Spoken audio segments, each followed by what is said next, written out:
ऐकूयात. अजित पवार बोलतात तिथे. अशा अनेक वेगवेगळ्या यंत्रणा यांचं त्याच्यामध्ये काम राहणार आहे. त्याचे रूट वगैरे आम्ही सगळे फिक्स केलेले आहेत. आम्ही आज लोगो देखील त्याच्याबद्दलचा अंतिम केलेला आहे. तो लवकरच तुमच्या सगळ्यांच्या समोर ठेवला जाईल आणि फार विचारांती ह्या सगळ्या गोष्टी केलेल्या आहेत. आणि एक सगळं करत असताना त्याची रंगसंगती कशी असली पाहिजे, रोड कसे असले पाहिजे, त्या रोडवर वेगवेगळ्या ठिकाणी स्पीड ब्रेकर ते कशा पद्धतीनं असले पाहिजे, असं बरंचसं काम त्याच्यामध्ये आम्ही पाहिलं आहे, आढावा घेतला आहे. पुणे महानगरपालिकेच्या हद्दीमध्ये संपूर्ण काम पुणे महानगरपालिका 30 नोव्हेंबरपर्यंत करेल. PWDच्या एरियामध्ये येणारं काम आमचं PMRD आणि PWD मिळून ते पण 30 नोव्हेंबरपर्यंत करतील. टेंडरच्या दृष्टिकोनातनं वेळ पडली तर 15 दिवसाची गॅप द्यावी लागते, ती 7 दिवसाची पण देण्याचा निर्णय हा घेतला आहे. जसं तुम्हाला आठवत असेल, आत्ता मुंबई हायकोर्टाचं बेंच कोल्हापूरचं काम करताना आमच्याकडं दिवस कमी होते, त्यावेळेस आम्ही काही बाबतीमध्ये त्याच्यामध्ये बदल केलेले होते कामं उरकण्याच्या दृष्टिकोनातनं. तशा प्रकारे कुठला पैसे कुणी कुठं कसे खर्च करायचे अशा सूचना दिलेल्या आहेत. त्याच्यामध्ये PMRDला साधारण 200 कोटी, आपल्या DPCला जे काही 30-35 कोटी रुपये लागतील ते PMC त्यांचा खर्च करेल, PCMC त्यांचा खर्च करेल.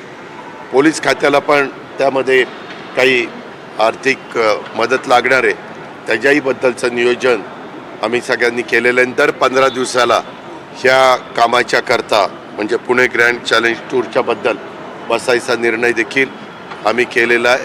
तशा पद्धतीनं मी असेल तर माझ्या अध्यक्षतेखाली ती मीटिंग होईल, मी नसेल तर विभागीय आयुक्त कुलकुंडवार साहेबांच्या अध्यक्षतेखाली ती मीटिंग होईल. आणि त्याच्यामध्ये आज सूचना दिलेल्या पुढच्या 15 दिवसात कुणी कुणी काय काय त्याच्याबद्दलची अंमलबजावणी केली अशा प्रकारे त्याचा आढावा घेतला जाईल. कारण आत्ता काय झालं आहे, वेगवेगळे महत्त्वाचे सण पण आलेले आहेत. म्हणजे गणेशोत्सव आला आहे, त्याच्यानंतर नवरात्र उत्सव आहे, नंतर दिवाळी आहे. अशा या सगळ्या असल्यामुळं साहजिकच सुट्ट्या असतात. बऱ्याचदा वेगवेगळे लोक टूरला जातात आणि रजेवर जातात आणि त्याचा कुठलाही फटका या कुठल्या कामाला बसू नये. आपल्याला सगळ्यांना माहिती आहे की छत्रपती संभाजीराजे आंतरराष्ट्रीय पुरंदरचा जो विमानतळ प्रकल्प आहे त्याच्या भूसंपादनाच्या बद्दल सातत्याने वेगवेगळ्या प्रकारच्या बातम्या येत आहेत. परंतु राज्य सरकारने आता हा विमानतळ करण्याचा निर्णय घेतलेला आहे आणि पुरंदर तालुक्यातील वनपुरी,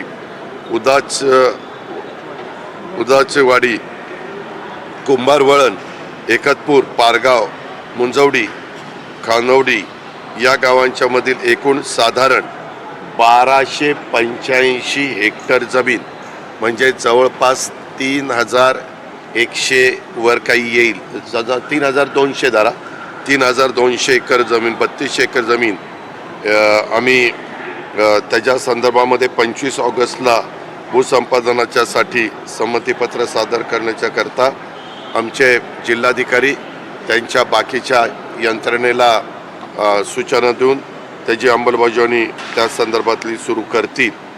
आणि हे काम बरेच दिवस लांबलेलं होतं, त्याला आज पण लोकांचा काहींचा विरोध आहे. परंतु जेवढा चर्चेच्या माध्यमातून तो विरोध कमी करण्याच्या बद्दलचा प्रयत्न प्रशासनाला करता येईल तशा प्रकारचा प्रयत्न आमच्या जिल्हाधिकारी आणि त्यांच्या सगळ्या टीमनी केलेला आहे. काही तिथले संबंधित ज्यांच्या जमिनी जाणार होते त्यांनी वेगवेगळ्या राजकीय नेत्यांना भेटत होते, वेगवेगळ्या राजकीय पक्षांना भेटत होते. त्यांनी पण काहींनी मुख्यमंत्र्यांशी संपर्क साधला, काहींनी माझ्याशी संपर्क साधला आणि आम्ही त्याच्यामध्ये शेवटी त्यांना सांगितलं की बाबांनो, खऱ्या अर्थाने पुणे, पिंपरी चिंचवड आणि कोल्हापूर, सातारा, सांगली, सोलापूर ह्या सगळ्या भागाला जरा मुंबई व्यतिरिक्त, नवी मुंबई व्यतिरिक्त एक आंतरराष्ट्रीय विमानतळाची गरज आहे. ज्या पद्धतीनं आपल्या इथली प्रवाशांची संख्या वाढती